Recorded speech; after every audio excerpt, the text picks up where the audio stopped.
todos os nossos amigos da Escola Bíblica Dominical, paz de Cristo. Como é bom estarmos juntos para gravarmos mais uma pré-aula. Hoje em especial, já partindo para o final da nossa revista, faltando algumas aulas no canal, a correria, um contratempo muito grande por causa das viagens, de trabalho também pelas viagens da igreja.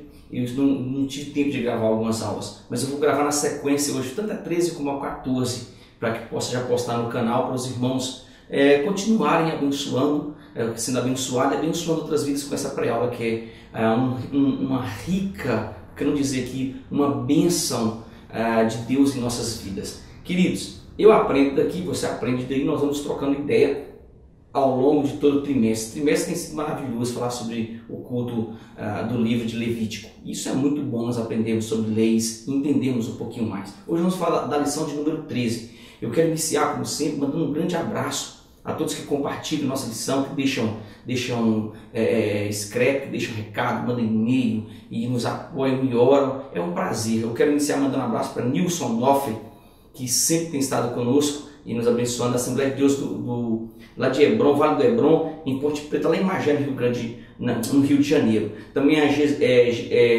ao meu amigo Moisés Generini deixou um recado muito importante que eu queria que você, se pudesse, você compartilhasse. Ele está pedindo, ele trabalha na aldeia do Ayapoque e ele está pedindo alguém, se tiver material para mandar para ele sobre a escola dominical, para que ele possa implantar. Ele está implantando a escola dominical. Para essa implantação ele precisa de material. Ele está pedindo material. Se alguns interessados puderem doar, enviar um e-mail para mgseducador@gmail.com ou pelo telefone 81988588499. O irmão Moisés Generino. Isso é importante nós compartilharmos parte do que nós temos com os irmãos que estão necessitados. Também eu quero mandar um abraço. Deixa eu acompanhar no meu canal aqui, a Francisca Pontes, que Deus abençoe, lá de Maracanaú, no Ceará. Grande beijo no coração. A Dilson Braga, a César Jesus Santos, sempre está conosco. Que Deus possa te abençoar, meu querido. A Lorena, grande abraço, Lorena, no coração. Que Deus possa continuar te abençoando, minha querida. A lição de número 13, hoje, nós vamos falar sobre entre a Páscoa e o Pentecostes. Essa é a lição de número 14. E a lição de número 13 é importante nós vamos dar uma sequência na 13 como a 14, de número 13 nós vamos falar sobre as orações dos santos no altar de ouro. Então, a número 14 vamos falar entre a Páscoa e o Pentecostes, e a número 13 nós vamos falar sobre as orações dos santos no altar de ouro. O texto áureo diz: cheguemos, pois, com confiança ao trono da graça, para que possamos alcançar misericórdia e achar graça, a fim de sermos ajudados em tempo oportuno. A verdade prática dessa lição diz que a oração, qual incenso precioso, é a maior oferenda que podemos apresentar ao Pai Celeste através do Senhor Jesus, com a ajuda do Espírito Santo.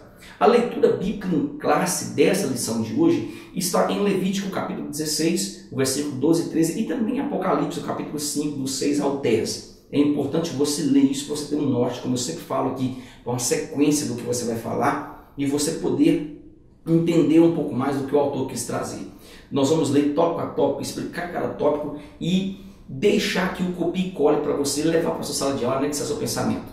A introdução diz que no Antigo Testamento o incenso era a oferenda mais preciosa e excelente que se podia oferecer ao Senhor. Querido, nessa introdução eu queria que você falasse que nós precisamos de muita unção para a ministração dessa lição de número 13.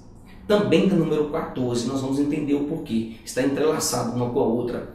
Não porque as outras lições aqui o professor não precisasse, não precisa de... Não, de maneira nenhuma. Isso é o que é ser bênção e ter unção, é o dever de todos os servos de Deus. É o dever de todos os servos de Deus para que nós possamos chegar aqui a ter algo diferente na aula, a ministrar algo diferente, principalmente quando nós falamos sobre escola bíblica dominical. Nós temos níveis diferentes de pensamento, mas quando nós falamos aqui de oração, que é essa lição de hoje, nós precisamos entender o que é a oferta agradável a Deus. Você precisa estar e viver em oração e assimilar o que vai acontecer ao longo dessa aula. Essa aula é de extrema importância, querido. Essa aula ela pode mudar a vida de quem estará sentado assistindo, como também de você que vai ministrar essa aula.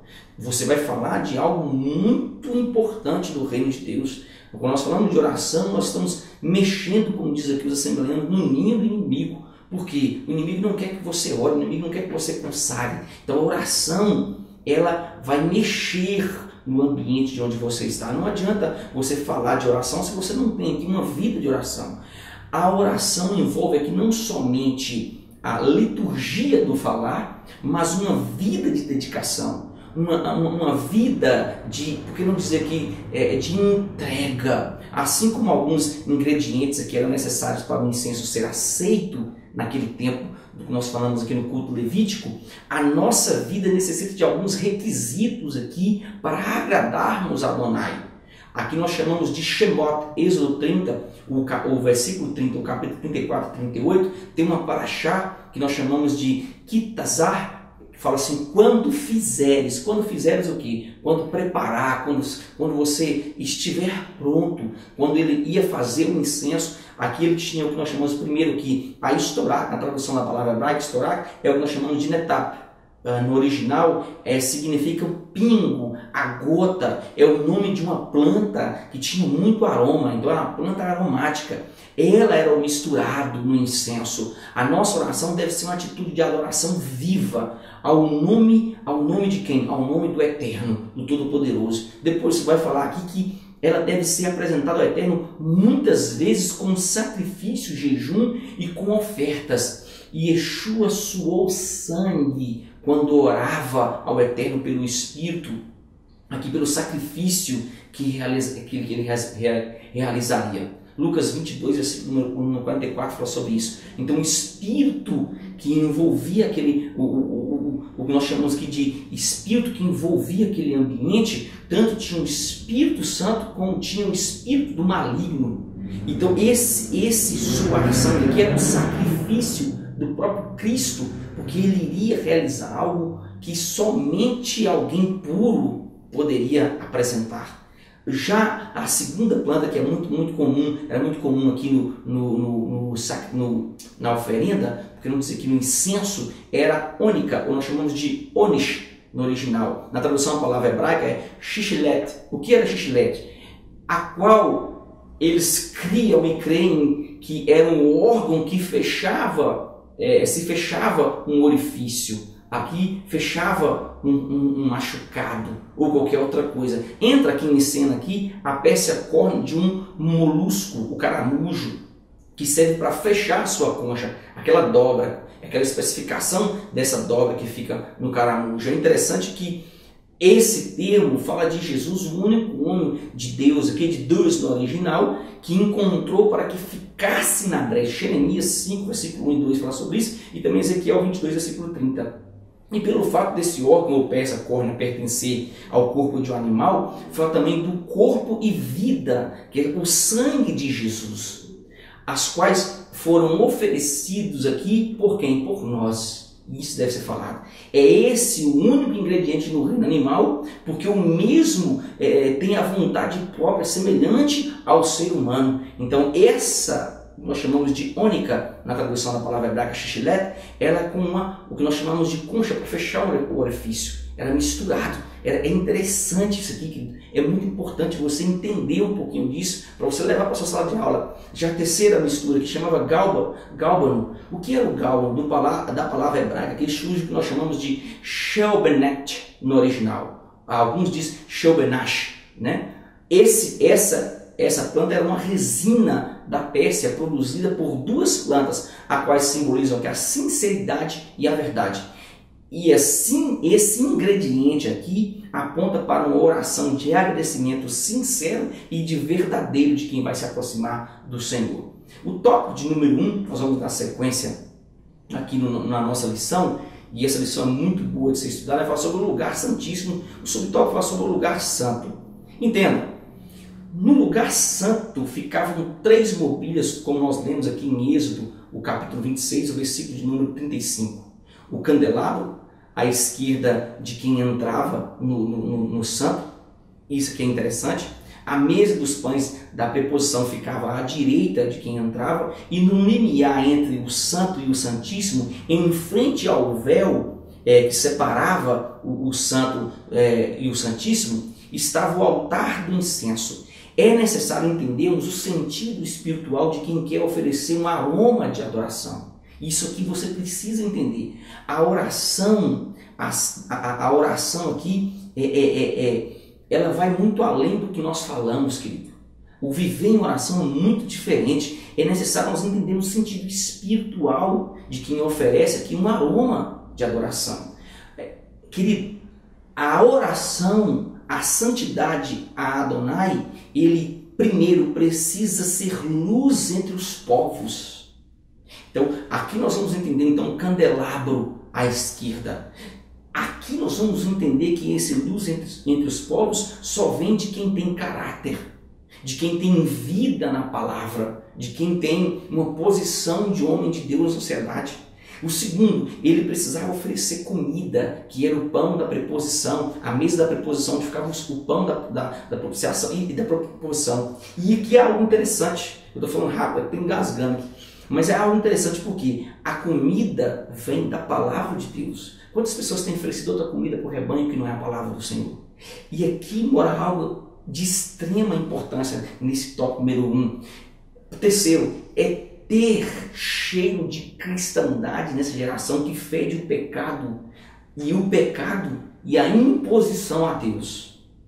Nós precisamos cheirar oração, nós precisamos cheirar santidade. Esses requisitos fazem uma oração ser completa, gerando um incenso ao Senhor, assim como o lugar, o altar e a cerimônia, que eram 3 lugares que eram necessários para que tudo isso acontecesse. Eu preciso cheirar santidade. E a oração me fala disso, eu cheiro a oração. As pessoas olham e me dizem, ali vai um homem, ali vai uma mulher de oração, porque enxergam o que nós chamamos aqui de intimidade com Deus. Isso deve ser falado no tópico número 1. O tópico de número 2, nós vamos continuar na sequência aqui, fala sobre o altar do incenso. Estamos falando sobre o lugar santo, agora sobre o altar do incenso. Dus no original significa Deus, ordenou a Moshe ou Moisés, na tradução do hebraico para o português, que construísse um segundo altar.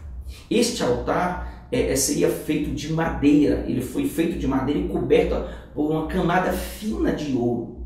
E ele diz assim, ponham na seção do Kodesh do tabernáculo, entre o véu, entre o Santíssimo e o Santo. Ela é considerada como um móvel do Santíssimo, mas estava entre os dois ambientes. Tabernáculo aqui, que era muito importante, porque era a representação da presença de Deus.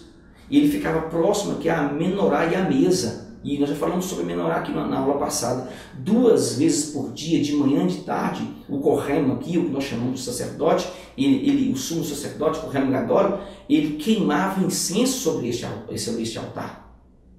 E aqui há algo interessante. Embora o altar do incenso estivesse coberto somente por uma camada fina de ouro, a madeira abaixo dele jamais chamuscava por causa aqui do fogo que havia sobre o altar. Ela tinha fogo em si, mas não chamuscava a madeira embaixo. Este é um dos milagres conhecidos do tabernáculo. Isso deve ser falado. Olha que interessante isso aqui. Demonstravam aos judeus que a presença de Deus estava entre eles. A presença de Deus era sempre no meio do povo. Como este altar não estava destinado a oferecer sacrifício de animais, e isso deve se destacar aqui, era apenas para queimar incenso, foi chamado de altar de incenso. Também denominava-se altar de ouro e altar interior, que ficava entre o Santo e o Santíssimo. Deve se destacar nesse tópico número 2. Já o tópico de número 3, ele vai abordar um tema muito bom que deve ser discutido na sala de aula. E ele vai falar sobre a composição do incenso. E aqui eu queria que você entendesse por que deve ser discutido na sala de aula a composição do incenso. Por quê, professor? Querido, o incenso utilizado no altar de ouro, ele não poderia ser usado indistintamente. Então, aqui já vai um break para você entender. Quem está no altar não deve compartilhar pensamento em outros lugares, não deve viver em outros lugares, ele é exclusivo. Aqui tem uma música muito interessante que a gente canta, assim, no Santo dos Santos, a fumaça me esconde, só teus olhos me veem. E tem outra que diz, quem já pisou no Santo dos Santos, em outro lugar não sabe viver.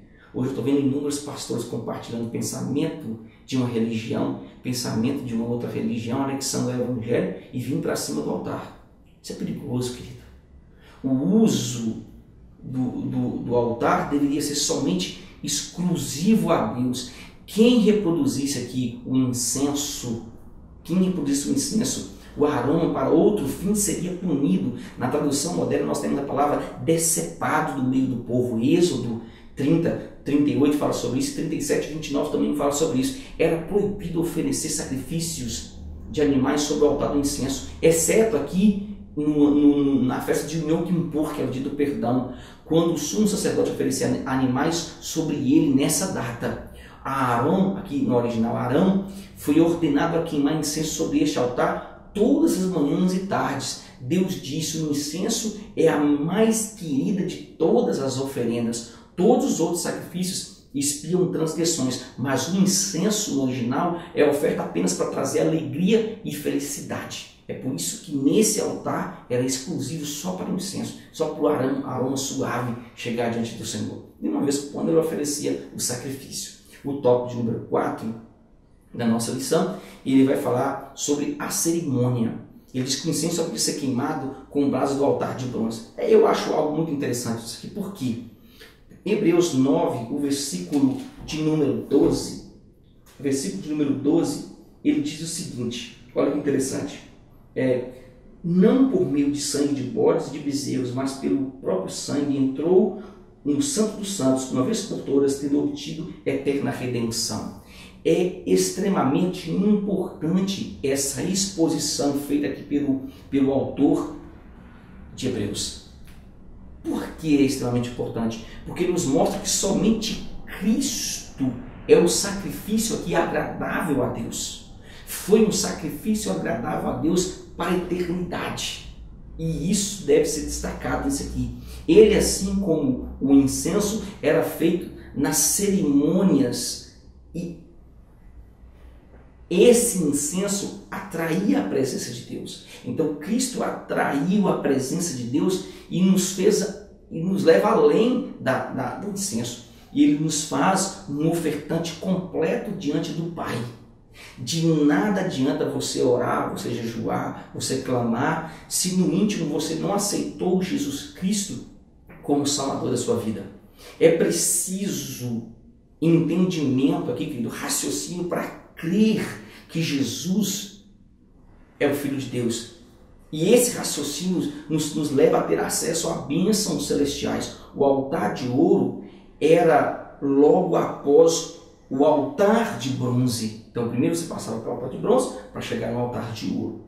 Quem passasse pelo altar de bronze tinha que pegar o fogo dele para acender aqui o altar de ouro. Sem Jesus é impossível ter intimidade com o Pai. Por quê? Primeiro você passa por Jesus para ter acesso a quem? Ao Pai Celestial. Sem ele você não tem comunhão com Deus. Ok? Já o tópico de número 2 da nossa revista fala sobre as orações dos santos. A mistura do incenso deveria ser temperada com sal. Ficando louco, pastor? Eles não. Com sabor. Esse é o termo original. Isso é, nem salgado e nem insosso, como algumas sopas que eu tomo em alguns lugares que eu vou. Nossa, o original hebraico diz o seguinte, nós temos o que nós chamamos de memelash. O que é memelash? É sal, com sal. Em várias outras traduções aqui, na Taná, que é o primeiro pacto, também consta com sal, puro, sem mistura estranha, limpo, santo, ou seja, separado do mundo pecaminoso, exclusivo para Deus. Aqui entra algo interessante. O salmista diz: seja minha oração preparada como incenso diante de ti, Jeová. Salmo 141, versículo número 2. A oração deve conter algumas especiarias, assim como o incenso continha. 3 eram do reino vegetal e uma era do reino animal. Todas procediam de uma oferta de vida.